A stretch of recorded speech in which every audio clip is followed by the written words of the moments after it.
Chips ले लो, cold drink ले लो और मौसम है सुहाना। आते ही क्यों है फिर?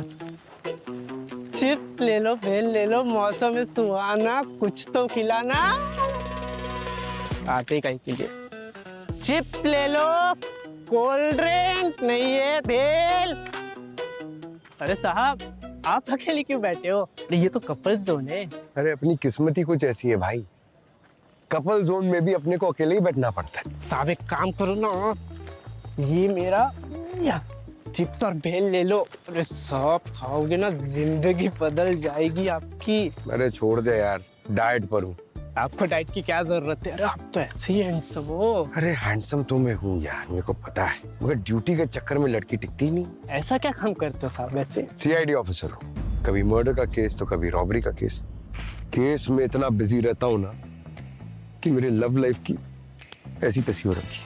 आज डेट फिक्स की थी लेकिन वो आई नहीं। साहब आपको एक सजेशन दो। दे दे भाई, एक तू ही बचा है। जितने लोग हैं मेरे लाइफ में सब मुझे फ्री का सजेशन बांटे, तो तू क्यों चुप है? बोल। साहब आप रेडियो सर सुनते हो? रेडियो से है, नाम थोड़ा खतरनाक टाइप का नहीं है? सर उसका ना वो एक लव सेगमेंट आता है सर, वो सुनिए। जीएफ, पैचअप, ब्रेकअप जो भी है साहब, मैं तो सुना साहब शादी भी हो जाती है। क्या बात कर रहा है? अरे साहब 2 हफ्ते पहले मेरी गर्लफ्रेंड के साथ हो गया था थोड़ा सा, मैंने उसका लव सेगमेंट सुना एक। अरे साहब दूसरे दिन मैसेज किया नहीं कि गर्लफ्रेंड आओ साहब। अरे यार तू तो देवता टाइप आदमी निकला। हाँ, थैंक यू वेरी मच। मगर सुन, हाँ अगर किसी को बोला कि तूने सीआईडी ऑफिसर को ऐसी एडवाइस दी है तो देखो, समझा? चल चल निकल साहब। ये निकल निकल, कुछ नहीं चाहिए, थैंक यू वेरी मच। अरे बस हो गया तेरा एडवाइस, जा फटाफट जा। हेलो मुंबई, आज फिर आया हूं मैं आपकी दिल की धड़कन बनके, आपका दोस्त ऋषभ, सिर्फ रेडियो जहर पे। तो हर रोज की तरह आज भी हम बात करेंगे उन आशिकों से जो प्यार में डूबे हुए हैं लेकिन तैरना नहीं जानते। तो जिसकी भी लव लाइफ में जहर है, डायल करें 143, क्योंकि प्यार की भाषा से बेहतर और कोई भाषा नहीं। तो रुके क्यों हो मुंबई, फोन उठाओ और डायल करो 143 और बोल दो दिल की बात, सिर्फ रेडियो जहर पे।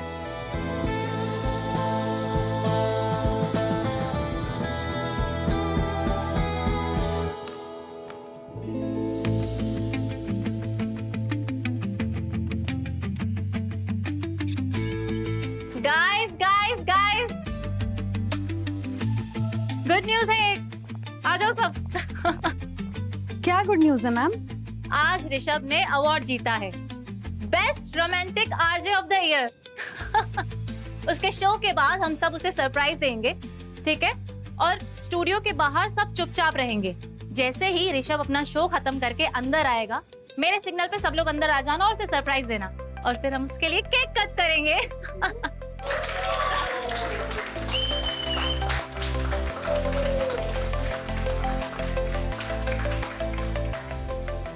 अवार्ड तो मिल गया, पर उसका जो एटीट्यूड है स्काई है, उसका क्या करेंगे?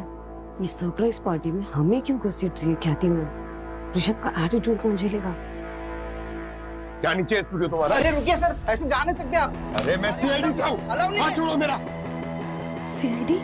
क्या हुआ, कोई प्रैंक है क्या? लगता है ख्याति मैम का सरप्राइज थोड़ा ज्यादा ही रियल है। एक्सक्यूज मी, मैं ख्याति हूँ स्टेशन हेड। क्या हुआ सीआईडी यहाँ पे? आपका आरजे ऋषभ, उसकी जान खतरे में है। कहाँ है वो? वो तो अभी लाइव शो कर रहा है। सुनिए, मैं उसके साथ कॉल पे था, ठीक है? उसने मुझे हेल्प के लिए आवाज दी और फिर फोन कट हो गया। आप लोगों को कुछ पता नहीं है? सिग्नल चेक करती हूँ मैं, एक मिनट। सिग्नल चेक करने का टाइम नहीं है यहाँ पे मैम। वो कहाँ पर है, मुझे उसके पास लेके चलिए अभी। वो अंदर रिकॉर्डिंग रूम में। आ जाइए आप, आ जाइए।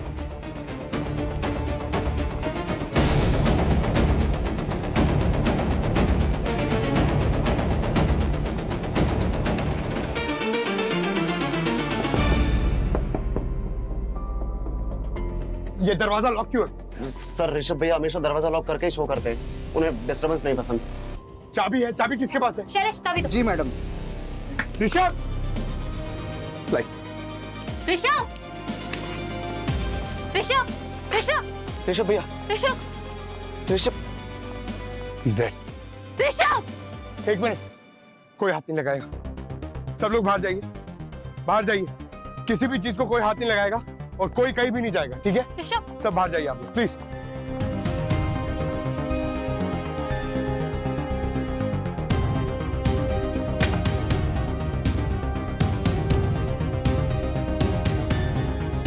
दया सर रेडियो जहर के स्टूडियो में यहाँ का आरजे ऋषभ सर, उसकी लाश मिली है।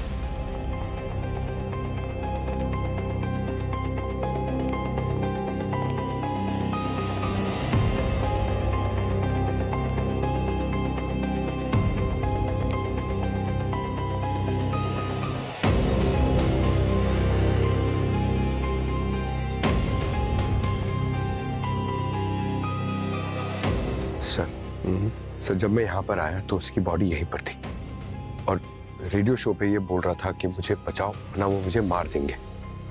ख्याति ने कहा कि ये रूम अंदर से बंद था सर, क्योंकि ये शो रूम बंद करके ही करता था।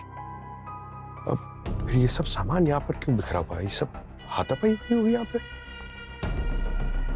तो कुछ हो सकता है ये ख्याति हमसे झूठ बोल रही हो, कुछ छुपाना चाहती हो। और सर ये देखिए, इसका चेहरा देखिए सर, यहाँ गाल पे, यहाँ फोरहेड पे, ये सब सूजा क्यों है? ये तो मधुमक्खी के काटने का निशान लगता है। सर क्या हुआ? सर ये देखिए, मधुमक्खियाँ। तो मरी हुई है? हाँ सर, ये मरी कैसे? इसका मतलब ऋषभ को मधुमक्खियों ने काटा था, क्योंकि अक्सर मधुमक्खी किसी को काटने के बाद वो खुद भी मर जाती है। पर सर ये मधुमक्खियाँ अंदर आई कैसे? दरवाजा बंद था, यहाँ पे कोई खिड़की नहीं है, फिर कैसे? सर हाँ?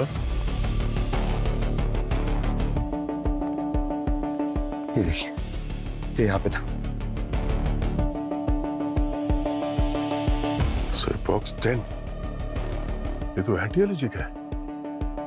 इसका मतलब है मधुमक्खियों के काटने के बाद ऋषभ ने अपने आप को बचाने की कोशिश की है।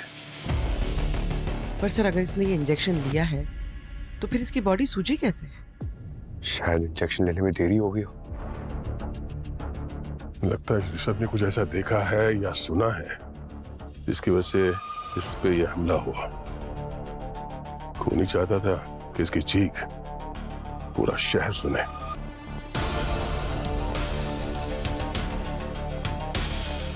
सर बताइए ना, ऋषभ को क्या हुआ, कैसे हो गया ये सब? हमें लगता है कि ऋषभ की मौत मधुमक्खियों के काटने की वजह से हुई है। ये कैसे हो सकता है? मधुमक्खी इस ऑफिस में आ ही नहीं सकती, पॉसिबल ही नहीं है। आप इतने यकीन के साथ कैसे कह सकती हैं कि मधुमक्खी इस ऑफिस के अंदर नहीं आ सकती? सर हमने स्टूडियो में एसी, फिल्टर्स, वेंट्स, हर पॉसिबल एंट्री पॉइंट पे सील करके रखा है। कोई भी मधुमक्खी एक भी एक्सीडेंटली यहाँ अंदर नहीं आ सकती। इतनी सावधानी क्यों? क्योंकि ऋषभ को मधुमक्खियों से एलर्जी थी, वो बहुत सेंसिटिव था। सिर्फ एक मधुमक्खी के डंक से उसको बहुत प्रॉब्लम हो सकती थी। एसी डक्ट से मधुमक्खी अंदर आ सकती है। उसके अलावा ये वॉल्स, वेंट्स, साउंड प्रूफिंग सब परफेक्ट है। सर मैं एक काम करता हूँ, ये सब सामान फोरेंसिक भिजवाता हूँ और एसी डक्ट्स और वेंट्स चेक करवाता हूँ।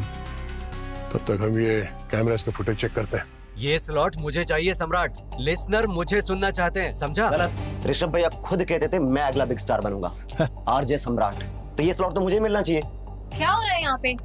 क्यों शोर मचा रखा है? अरे ऐसे कैसे शोर न मचाएं, समझा इसे? क्या क्या चल क्या रहा है? सर ये दोनों आरजे करण और आरजे सम्राट हैं। दोनों ऋषभ के स्लॉट के लिए लड़ रहे हैं। टॉप स्लॉट है ना, प्राइम टाइम, इसलिए। सर ऋषभ भैया मेरे लिए मेरे बड़े भाई जैसे थे। मैंने जो कुछ भी सीखा है ना, आरजे बनना, शो चलाना, सब उन्हीं से सीखा है। तो मैं चाहता हूँ कि टाइम स्लॉट उनकी लेगेसी के साथ जिंदा रहे। तो ये टाइम स्लॉट तो मुझे ही मिलना चाहिए। तुम्हें क्या प्रॉब्लम है? सर मुझे ऑन एयर जाना है सर। सर मैं आपसे बाद में बात करता हूँ सर, मेरा एक्चुअल शो का टाइम हो गया सर। Sorry sir. रुक। सर शो अगर टाइम पे स्टार्ट नहीं हुआ तो ऑडियंस चैनल चेंज कर देगी, और आजकल इतना पेशेंस किसके पास है सर? एक्सक्यूज मी, मुझे भी थोड़ा सा काम है। Excuse me. सर इतना बड़ा हादसा हो गया और यहाँ पर किसी को कोई फर्क ही नहीं पड़ रहा, सब अपने अपने लगे हुए हैं। हाँ पूर्वी, इस ऋषभ के बारे में पता करो, उसके दोस्त, उसके दुश्मन, सब कुछ पता तो चले ऋषभ चीज क्या थी जिसके मरने से यहाँ पर किसी को कोई फर्क ही नहीं पड़ रहा। तो सारुण, ये तुम्हारे कहने का मतलब है कि एसी के डक्ट में ना कोई मधुमक्खियां थी या मधुमक्खी की ट्रेसेस? बिल्कुल बॉस, इस डक्ट में कहीं भी मधुमक्खी का कोई जरा सा भी पंख का टुकड़ा भी नहीं है, और ना ही इस डक्ट में ऐसी कोई जगह है जहां से मधुमक्खी अंदर घुस सके, कोई रास्ता नहीं। मगर सर, इतनी सारी मरी हुई मधुमक्खियां वहाँ उस स्टूडियो के बंद कमरे में आई कैसे? और इस ऋषभ ने अपने आप को बचाने के लिए वो एंटी एलर्जी इंजेक्शन भी लिया था, वो भी काम नहीं किया। काम तो तब करता ना दया जब वो इंजेक्शन लेता, उसने एंटी एलर्जिक डोज ली ही नहीं। यार सारुण, के तो क्या कह रहा है? ऋषभ के हाथ पर इंजेक्शन का निशान था। नहीं, ये बात ठीक है, इंजेक्शन ऋषभ ने खुद लगाया है। तो फिर मरा कैसे? मरा इसलिए क्योंकि उस इंजेक्शन में एंटी एलर्जिक डोज थी नहीं, इस इंजेक्शन में सिर्फ पानी था। व्हाट? सर ऐसा कैसे हो सकता है? ऋषभ इस इंजेक्शन में सिर्फ पानी भर के क्यों लाएगा? नहीं पंकज, अपने आप नहीं लेके आया होगा, किसी और ने इंजेक्शन बदला है जिसको मालूम था कि ऋषभ को मधुमक्खी से एलर्जी है। एग्जैक्टली अभिजीत, असल में ऋषभ को बी वेनम एलर्जी थी। Bee venom allergy? हाँ पूर्वी, ये एक ऐसी एलर्जी होती है जिसमें किसी इंसान को अगर कोई मधुमक्खी डंक मार जाए तो उसका पूरा का पूरा शरीर सूख जाता है और उस इंसान को सांस लेने में भयंकर तकलीफ होने लगती है और कुछ ही मिनटों में उस इंसान की दर्दनाक मौत हो जाती है। एक और बात बॉस, तुझे भारत का घोड़ा है, हम लोग चले तेरे पीछे पीछे। यार इधर, अच्छा चल बता। एक मिनट, ये मधुमक्खियां देख रहे हो? हाँ। मुझे इन मधुमक्खियों में हाइपोथर्मिया के साइन मिले हैं। मधुमक्खियों में? हाँ। मतलब किसी ने मधुमक्खियों को वहाँ पे बेहोश करके उस स्टूडियो के कमरे में छुपा के रख दिया, और बाद में जब वहाँ पे ऋषभ आया तो रूम टेम्परेचर नॉर्मल होने की वजह से वो होश में आ गई और ऋषभ को देख के लगा कि ऋषभ ही खतरा है और फिर उसका अटैक किया। एग्जैक्टली। तो बहुत सोच समझ के खून किया है। हाँ सर, खूनी को न सिर्फ मधुमक्खियों के बारे में अच्छी तरीके से मालूम है, बल्कि ऋषभ के मेडिकल कंडीशन के बारे में भी वो जानता है तो कोई अंदर का ही आदमी। सारुण के एक काम कर, ये किस स्पीशीज की मधुमक्खी है जरा प्लीज बता दे, और इसके बारे में डिटेल्स भी। बॉस, ये मधुमक्खी है एपिस डोर्साटा और ये मुंबई में नहीं मिलती है। मतलब सिर्फ ऋषभ को मारने के लिए ये मधुमक्खियां मंगाई गई हैं। मधुमक्खियां मुंबई के बाहर से मंगाई गई, एंटी एलर्जी इंजेक्शन बदला गया। बड़ा शातिर है ये खूनी, और ये जो भी है रेडियो जहर स्टूडियो के अंदर का ही है। वो आरजे ऋषभ की लास्ट कॉल का रिकॉर्ड? सर वो मंगवाई है मैंने सर, वो आती होगी। और वो ऋषभ जब वो चीखा उस वक्त तुम उसके साथ कॉल पे थे ना? हाँ सर, नहीं मैं उसके साथ कॉल पे नहीं था सर, मैं गाड़ी चला रहा था और उसका रेडियो शो जो है ना वो गाड़ी में सुन रहा था सर मैं। अच्छा पंकज, हमने सुना है कि तुमने लव गुरु को कॉल किया था, क्यों? अपनी लव लाइफ के लिए? मेरी लव लाइफ नहीं, एक्चुअली मेरा एक दोस्त है सर, उसे ना थोड़ा लव लाइफ में इशू है तो इसलिए उसके लिए एडवाइस ले रहा था मैं। अच्छा, एडवाइस ले रहे थे, लेकिन अभी तुमने बोला तुम शो सुन रहे थे, कॉल नहीं किया था तुमने, बोलो।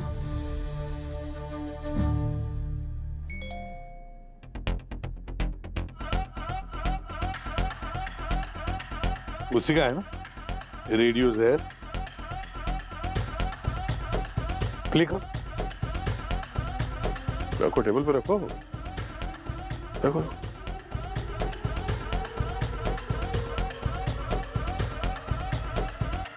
हाय आरजे ऋषभ, मैं पंकज बोल रहा हूँ। एक नॉर्मल आदमी, आई मीन एक आम आदमी। प्यार में पड़ा आदमी कभी आम नहीं होता पंकज जी, आप बहुत खास हो। बताइए क्या प्रॉब्लम है आपकी दिल की? अरे ऋषभ, मैं दिल से रेडी हूँ लेकिन ड्यूटी से फ्री नहीं हूँ। जब लड़कियां फ्री होती हैं तो मैं ड्यूटी पे लग जाता हूँ, और जब मैं ड्यूटी से फ्री होता हूँ तो लड़कियां बिजी हो जाती हैं। अरे यार, ये टाइमिंग का ही स्कैम चल रहा है मेरी लाइफ में। तो आपका प्यार तो ऑफिस के रोस्टर पे चल रहा है। अरे बिल्कुल सही यार, कैलेंडर में एंट्री कर देता हूँ डेट के लिए, लेकिन वो भी कैंसिल हो जाती है। मैं तो सोचा लव लेटर लिखने से पहले अप्रूवल ले लूं कि subject to availability of partner. वाह पंकज जी वाह, आप तो बहुत रोमांटिक हो और फनी भी। डोंट वरी, मैं हूं ना, आपकी लव प्रॉब्लम का सलूशन मेरे पास है। अरे यार बताओ बताओ जल्दी बताओ ऋषभ, आप ही तो हमारे जैसे सिंगल लोगों की ओनली होप हो। हाँ हाँ बिल्कुल, रेडियो जहर हमेशा आपके। ये क्या है? किसने आने दिया तुम्हें अंदर? ये क्या कर रहे हो तुम? हेलो ऋषभ, जाओ जाओ बाहर, छोड़ो मुझे। क्यों मार रहे हो मुझे? हेलो ऋषभ, आई ओके? बचाओ, हेल्प हेल्प हेल्प, मत मारो मुझे। कोई तो कमरे में घुसा था, इसलिए ऋषभ चीख रहा था। सर ये ऋषभ बहुत ही पॉपुलर आरजे है, इसे बेस्ट आरजे का अवार्ड भी मिला है, अपनी पॉपुलैरिटी के पीक पे था। सक्सेस पूर्वी, सक्सेस। और सक्सेस आने के साथ क्या मिलता है? क्यों पंकज, तुम्हें पता है? पैसा, जेलसी और दुश्मनी। सर हाँ,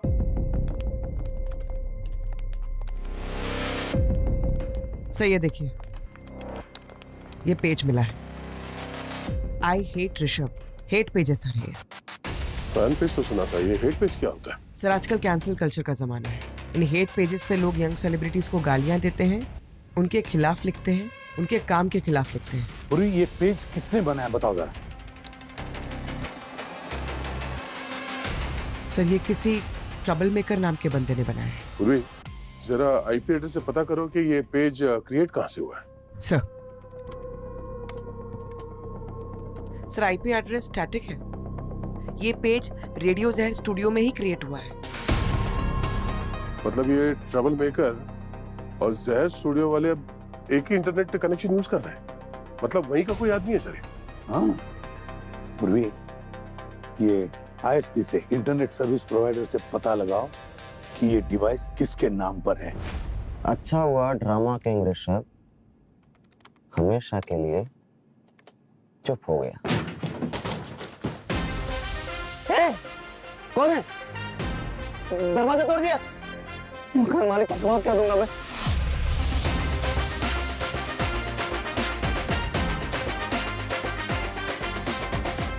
सीआईडी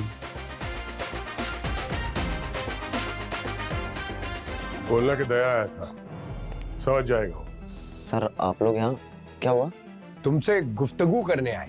मैंने तो सब कुछ सच बता दिया था आप लोगों को। तुमने सच कहाँ बताया था बेटा? तुमने सिर्फ ये बताया था कि ऋषभ तुम्हारा मेंटोर है। हाँ सर, वो सच में मेंटोर है मेरा। अच्छा, तो फिर अपने मेंटोर के खिलाफ नफरत क्यों फैला रहा था ऑनलाइन? हाँ, आई हेट ऋषभ, इस पेज का एडमिन तू ही है ना? तुम ही हो ना ट्रबल मेकर? तुम लोग अंदर क्या कर रहे हो उधर? ये सब पुराने फैसले हो गए।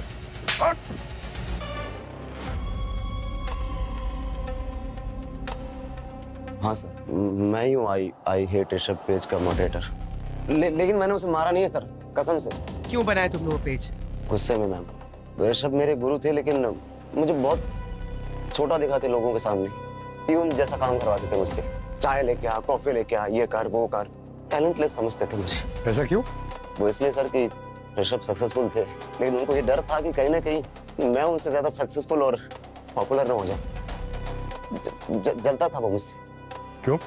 क्योंकि सर 2 महीने पहले मेरा शो भी ऋषभ के शो जितना हिट हो गया था, लेकिन बाद में ऋषभ ने मेरे ट्रस्टेड राइटर को डरा दिया।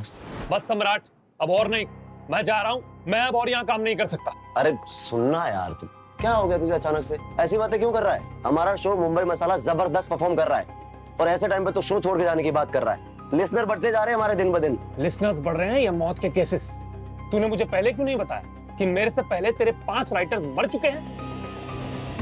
क्या बोल रहा है तू ये सब? हाँ, किसने बोला तुझे? मुझे छोड़कर पूरा ऑफिस जानता है, पूरा स्टाफ बात कर रहा है इस बारे में। देख यार, मैं कोई रिस्क नहीं लूंगा, मुझे अपनी जॉब से ज्यादा अपनी जान प्यारी है। मैं किसी हॉन्टेड स्टूडियो का पार्ट नहीं बन सकता। अरे सुनना क्या?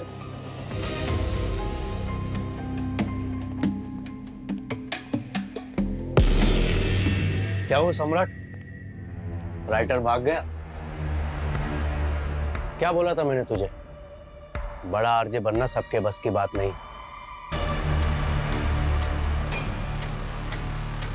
अच्छा, तो तूने उसके दिमाग में उल्टी सीधी बातें डाली है ना? और क्या क्या बोला तूने उसे? हाँ? बोल। ज्यादा हवा में मत उड़ सम्राट। अपनी औकात में रहे। मैं इस चैनल का स्टार आरजे हूं और जब तक मैं जिंदा हूं वो कुर्सी मेरी रहेगी, समझा?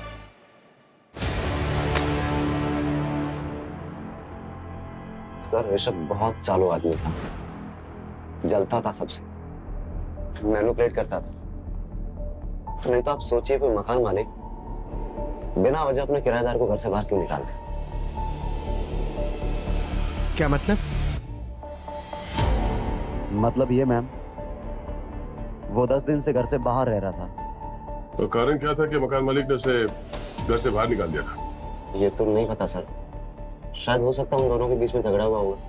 ठीक है पंकज, जरा इस राइटर से जाके मिलो, पता तो करो कि किस वजह से वो डर के भाग गया था वहां से।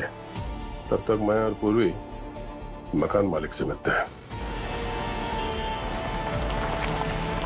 अरे सर, वो ऋषभ मेरी जिंदगी का सबसे गंदा किराएदार था। रात रात तक पार्टी करना, लाउड म्यूजिक बजाना, लड़कियों के साथ घूमना, उसकी वजह से कॉलोनी में कैसे कैसे लोग घुसने लगे थे। तो आपने उसे समझाया नहीं? समझाया सर, पर ये जो सेलिब्रिटीज होते हैं ना, वो सारे के सारे एक जैसे होते हैं। जरा सा फेम क्या मिल गया, उन्हें लगता है सारी दुनिया उनकी, भगवान समझने लगते हैं खुद को। तो क्या हम उसका कमरा चेक कर सकते हैं? क्यों, क्या हुआ?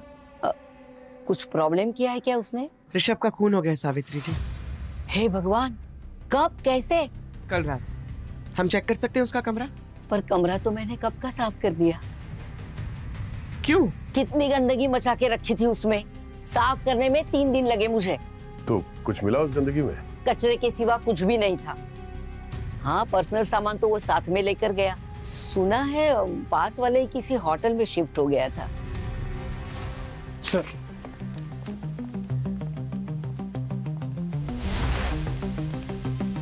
सर हमने रूम को हाथ भी नहीं लगाया है। ऋषभ सर ने खुद मना किया था। उनके रूम में उनके अलावा कोई भी अलाउड नहीं था। इवन क्लीनिंग स्टाफ को भी अंदर जाना मना था। मतलब सब कुछ वैसे का वैसे ही है जैसे वो छोड़ के गया था? जी मैडम। उनको मैडम कुछ तो एलर्जी थी, हाँ बी एलर्जी, इसीलिए वो बहुत केयरफुल रहते थे और रूम में हमेशा एयर प्यूरिफायर चालू रखते थे। ठीक है, हम लोग देख लेंगे। कमरा कौन सा है? सर ये चाबी। ठीक है, आप यहीं पे रुकिए, अगर जरूरत पड़ी तो बुला लेंगे। जी सर।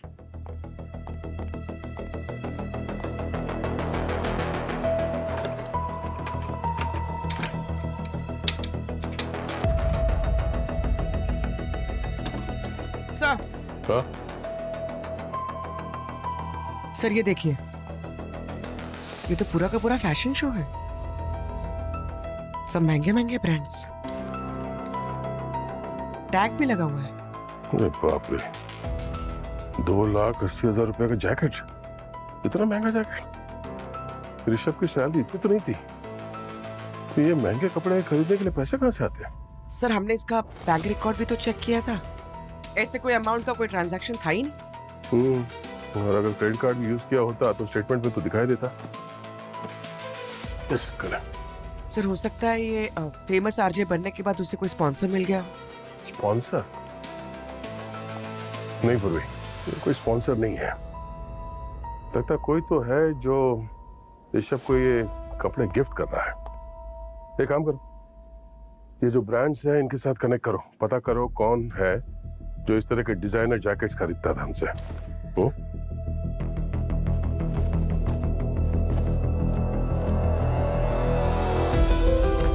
सर ये देखिए, क्या? कोई लेटर है, लव लेटर। आजकल के टाइम में लव लेटर, इंटरेस्टिंग। मैडम ख्याति। अरे सर, आप लोग, केस में कुछ प्रोग्रेस हुई? प्रोग्रेस तो तब होती है ख्याति जब सच बोला जाता है। मैं कुछ समझी नहीं। आप एक बात बताइए, आप ऋषभ को कितनी अच्छी तरह से जानती थी? ऋषभ मेरा बेस्ट आरजे था, रेडियो जहर की पहचान था वो। मैं उसे बहुत अच्छी तरीके से जानती थी। अच्छी तरीके से जानती थी, इसीलिए उसके लिए इतने महंगे महंगे गिफ्ट्स देती थी आप? मतलब लाखों के jackets, designer wears. Sir Rishabh एक आर्टिस्ट था और आर्टिस्ट को पैम्पर करना पड़ता है, इसीलिए बस उसे कभी कभी गिफ्ट दे देती थी। आपने उसे गाड़ी भी गिफ्ट दी थी, वो भी ड्राइवर के साथ। वो तो ऋषभ को भी एलर्जी थी और पब्लिक ट्रांसपोर्ट में ट्रैवल करने से डर लगता था, और ड्राइवर इसलिए क्योंकि उसे ड्राइविंग नहीं आती थी। और ऋषभ स्पेशल था, मैं बस चाहती थी वो खुश रहे। और मैडम, ये लव लेटर भी दिया है आपने उसे खुश रखने के लिए।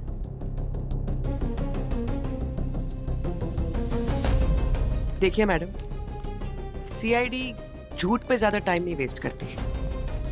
आपकी भलाई इसी में है कि आप सच बता दें।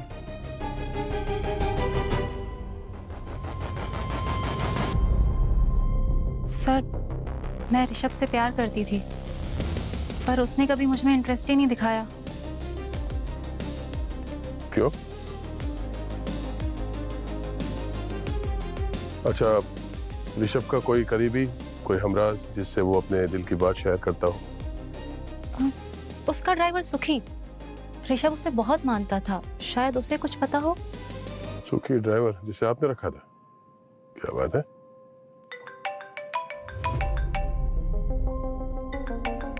हाँ पंकज। सर, एक अपडेट है। सम्राट का राइटर मिल गया है अपने गांव में, यूपी में। उसने बताया है किसी ने उसे धमकाया था। अच्छा, किसने? ऋषभ का ड्राइवर सुखी। वहां भी सुखी। पंकज, पता करो ये सुखी अभी कहाँ है। Okay sir.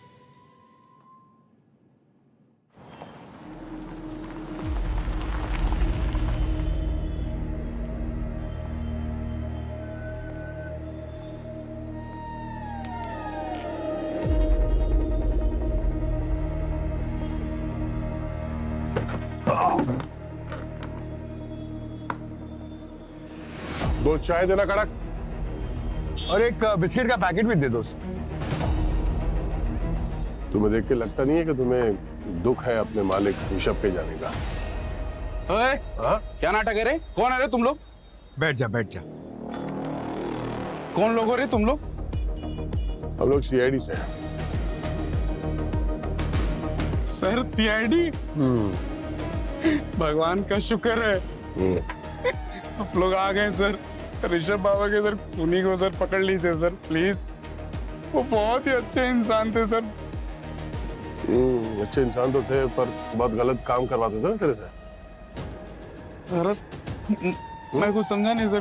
नहीं? कैसा गलत काम? ऋषभ के कहने पे तूने उस राइटर को धमकी दी थी ना? आज का शो तो कमाल हो गया, जो भी लिखा था हिट हो गया।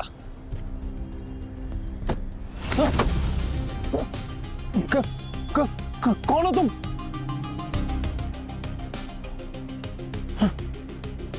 अबे ओ राइटर, चुपचाप ये नौकरी छोड़ दे, वरना जिंदा नहीं बचेगा, समझा? सर, वो तो ऋषभ बाबा के कहने पे सर हम लोगों ने मिलकर तो प्रैंक किया था सर। तुम्हें पता है, तुम्हारे प्रैंक के चक्कर में उसने अपनी नौकरी छोड़ दी।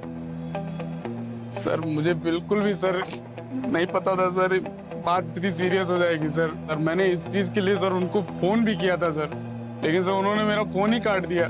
मैं माफी मांगना चाह रहा था सर। तो चिंता मत कर, वो पता कर लेंगे। तो एक बात बता, ये जो अफवाह फैली है कि ऋषभ की एक बीवी थी, मतलब उसने दुनिया से छुपा के रखा हुआ था, सच है? सर, वो बीवी वाली बात जो थी वो तो एक अफवाह थी। कि एक गर्लफ्रेंड थी, ये बात सिर्फ मुझे ही पता थी, ये कोई नहीं जानता था। देख रहे हैं हम कैसे मान ले? अरे सर वो लैंड लेडी सर सावित्री जी की बेटी थी, पिंकी। सर, जैसे ही सर ये बात सर ये मामला पूरा ना सावित्री जी को पता चला ना, ऋषभ बाबा को वैसे ही घर से बाहर निकाल दिया तुरंत, फौरन। सावित्री जी? वो ऋषभ एक नंबर का चालू लड़का था। आज एक लड़की के साथ तो कल दूसरी लड़की के साथ। मैं अपनी बेटी की जिंदगी बर्बाद कैसे होने देती? गलती तो मेरी थी ना, मैंने उसे किराएदार नहीं रखना चाहिए था। पता ही नहीं चला मेरी बेटी उसके जाल में कैसे फंस गई। फिर क्या किया आपने?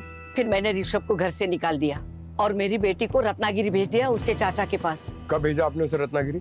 जिस दिन ऋषभ को निकाला उसी दिन उसे भी भेज दिया। 10 दिन हो गए।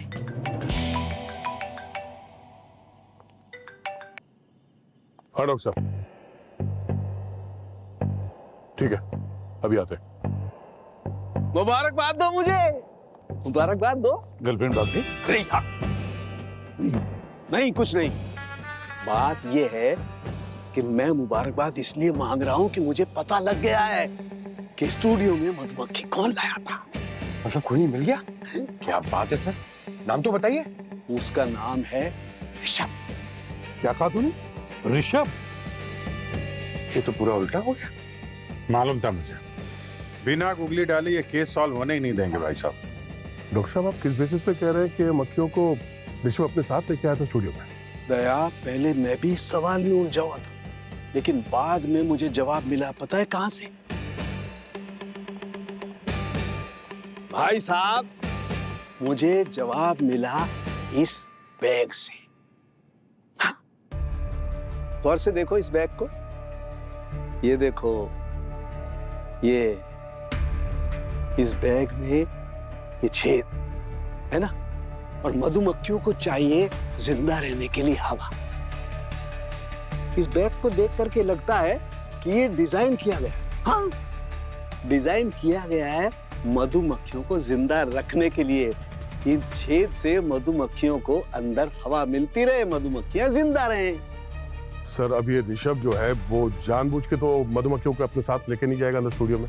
मतलब स्टूडियो में कोई है जिसने मधुमक्खियों को वहां पे अंदर कमरे के अंदर लेके गया है, पर वो पता कैसे चलेगा? मधुमक्खियों से। आप मधुमक्खी से भी बात कर सकते हैं? यार पंकज, मधुमक्खी नहीं, मधुमक्खी के पोलन्स। पोलन्स? हाँ, जिसे हम साधारण भाषा में परागकण कहते हैं ना, पोलन। वो देखो क्या है, मधुमक्खी एक फूल पर बैठती है, वहां से पोलन कलेक्ट करती है और दूसरे फूल पे जाके बैठ जाती है, और ये पोलन भी उस फूल पर ट्रांसफर होते हैं। ऐसे ही तो जिंदगी चलती है। पंकज, इसे क्रॉस पोलिनेशन कहते हैं। ये प्रकृति का नियम है। और बॉस, हमें जो पोलन मिले हैं वो किसी साधारण फूल के पोलन नहीं है, वो एक बहुत ही रेयर वाइल्ड फ्लावर के पोलन है, जो कि अधिकतर रत्नागिरी के एरिया में पाया जाता है। क्या? रत्नागिरी में? हाँ बॉस, और हमें जो वो मधुमक्खी मिली, एपिस डोरसाटा, वो भी रत्नागिरी में मिलती है। सब पिंकी भी तो गई है रत्नागिरी।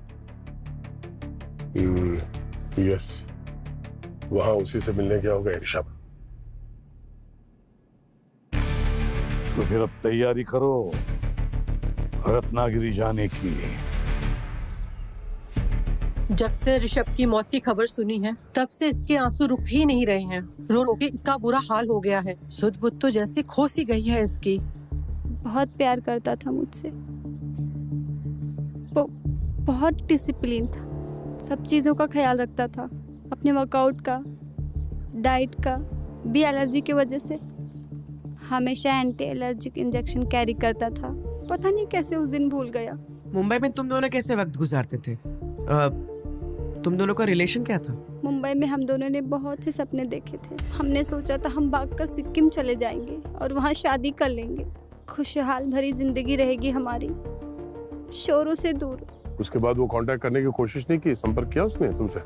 किया था, 4 दिन पहले ही आया था रत्नागिरी मुझसे मिलने, हमारे भागने का प्लान फाइनलाइज करने। वो मुंबई से रत्नागिरी तुम्हें यहाँ मिलने आया था? हाँ सर, मैं भी शॉक थी। उसे लॉन्ग ड्राइव पसंद नहीं था। हमारे इधर मधुमक्खी का बहुत बड़ा फार्म है, बहुत रिस्की था, फिर भी वो आया था। यहाँ पास में कौन सा बी फार्म है? ये पड़ोस में है, हमारे फार्म हाउस के साइड में। बहुत तकलीफ है सर, मधुमक्खियां बार बार आकर के हमारी फसल खराब कर देती हैं।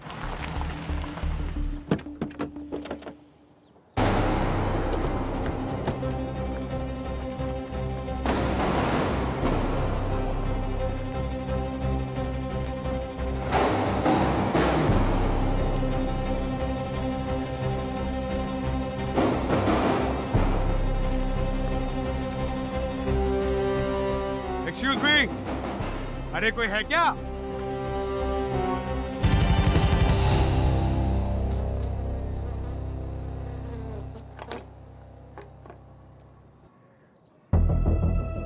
बॉस संभाल के इस बॉक्स में दुनिया की सबसे खतरनाक मधुमक्खी हैं। अगर बाहर निकल गई तो संभालना मुश्किल हो जाएगा। बच गया सर, वरना फोरेंसिक टेबल पे लेटना पड़ता। हम लोग सीआईडी से हैं और आपके हाल फिलहाल में जो सेल्स हैं इन मधुमक्खियों का, उसके बारे में कुछ जानना चाहते हैं। कोई आया था क्या लेने के लिए? वैसे तो मेरे यहाँ रेगुलर कस्टमर ही आते हैं, पर हाँ पिछले हफ्ते एक अमीर टाइप का आदमी आया था जो खुद मधुमक्खियों से तो बहुत डर रहा था, लेकिन अपने स्टोर से आटा ब्रीड खरीद के ले गया और ऐसा स्प्रे भी। ये स्प्रे किस काम आता है? ये नाइट्रोजन इन्फ्यूज्ड स्प्रे है, मधुमक्खियों को फ्रीज करने में और उन्हें टेम्परेरी बेहोश करने में काम आता है। उस आदमी का चेहरा तो देखा होगा आपने, कुछ बता सकते हैं कैसे दिखता था? चेहरा तो याद नहीं, लेकिन हाँ कलरफुल कपड़े पहना था और सनग्लासेस लगाया था। ये था वो आदमी? कपड़े तो यही पहने थे, शायद यही होगा। पर सर ऋषभ क्यों खरीदेगा मधुमक्खियाँ? उसे तो एलर्जी थी ना मधुमक्खियों से। अच्छा, ये आदमी अकेला आया था या कोई और भी था उसके साथ में? ये अकेला ही आया था, क्योंकि मैंने ही ये बॉक्स जो उसके गाड़ी में लोड किए थे और ये स्प्रे भी। तो ऋषभ मधुमक्खी लेने आया था, गाड़ी में आया था और वो भी अकेले। कुछ समझो तुम लोग?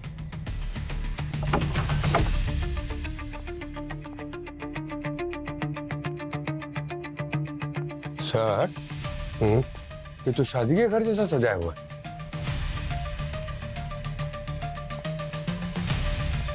जरा देखो दूल्हा कहाँ है?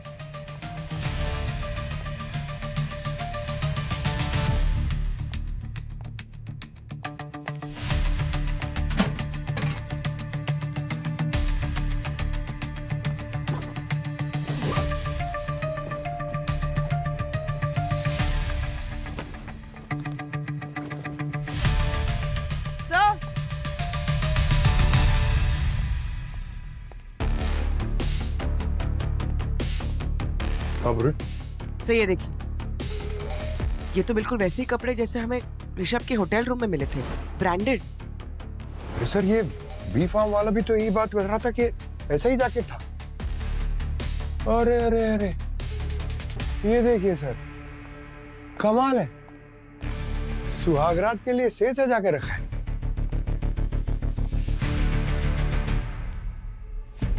सर ये देखिए, शादी का कार्ड।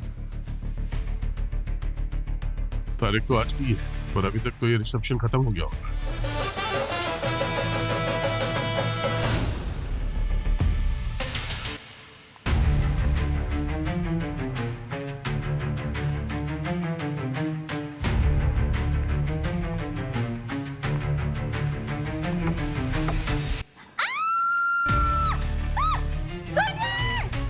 अरे क्या हुआ? हाँ? कमरे में कोई है? क्या हुआ? कमरे में कोई है? कौन?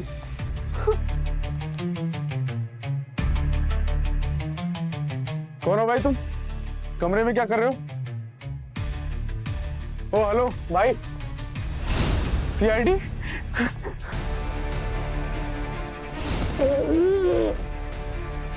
चलो चलो चलो चलो, आप लोग जाओ नीचे, ये लेके जाइए आप लोग, चलिए जाओ। जब भाभी नीचे जाइए, आप आराम से खाना वाना खाइए। चलो चलो चलो चलो, अंदर चलो। आइए।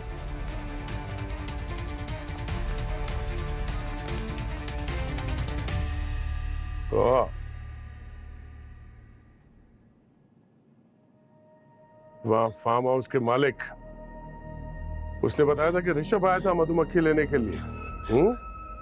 अकेले आया था, रत्नागिरी गाड़ी चला के, जबकि ऋषभ, उसे ड्राइविंग नहीं आती। प्लानिंग तो बहुत अच्छी की थी तूने, काबिले तारीफ, बस एक गलती कर दी।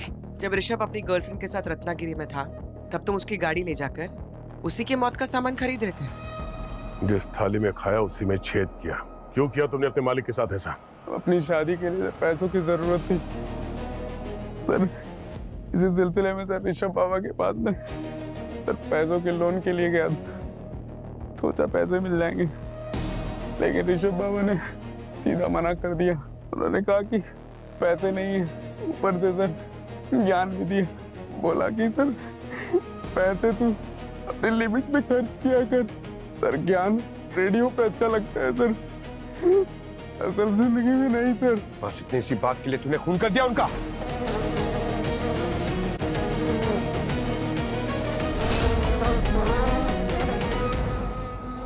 तुम यहाँ क्या कर रहे हो?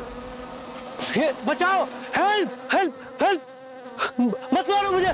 मुझे एक बात बता, ऋषभ ने अगर तुझे पैसे नहीं दिए तो ये शादी के खर्चे के लिए पैसे कहाँ से आए तेरे पास? वो हमने सुखी का बैंक अकाउंट चेक किया तो पता चला कि आपने 10 लाख रुपए डाले इसके अकाउंट में। क्यों सावित्री जी, क्यों? क्यों किया आपने ये सब?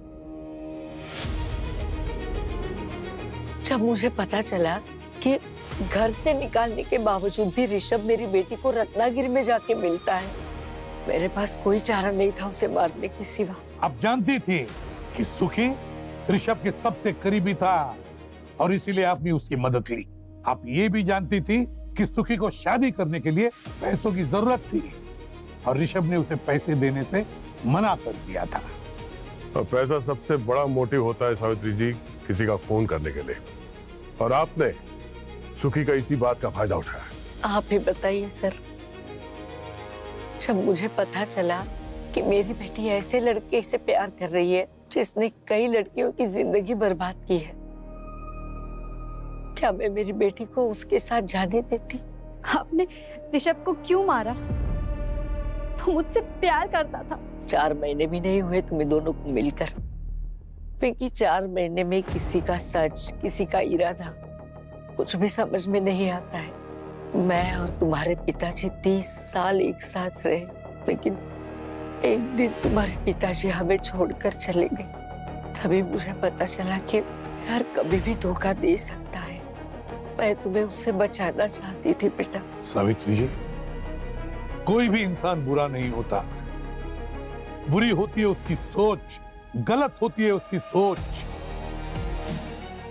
एक मासूम इंसान को मारकर आपने भी गलत सोचा, गलत किया। आपको कानून कभी माफ नहीं करेगा।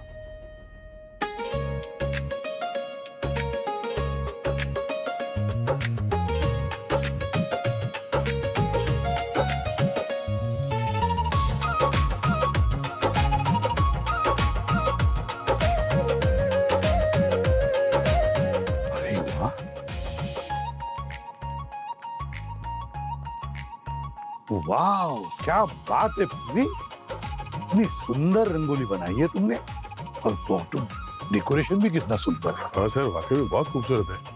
ये फूल, लाइट्स, वही तो पूरा ब्यूरो जगमगा रहा है। पूरी, तुम भी प्यारी लग रही हो। Thank you sir. नहीं, मानना पड़ेगा पूर्वी, तुम इतना सब काम कैसे करती हो? मुजरिम को भी पकड़ना है और त्योहार भी मनाना है। अरे अभी गणपति में वो मोदक, वो पूरन पोली, उसका स्वाद अभी भी मेरे जुबान पे है। और दिवाली में देखो इतनी अच्छी सजावट, फूल, रंगोली, मिठाई विठाई है कि नहीं? सर बिना मिठाई के दिवाली थोड़ी ना अच्छी लगती है। ये लो।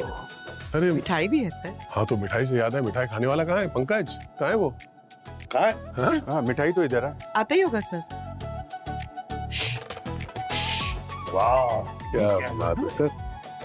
वाह, होममेड है सर। होममेड, वाह, कमाल।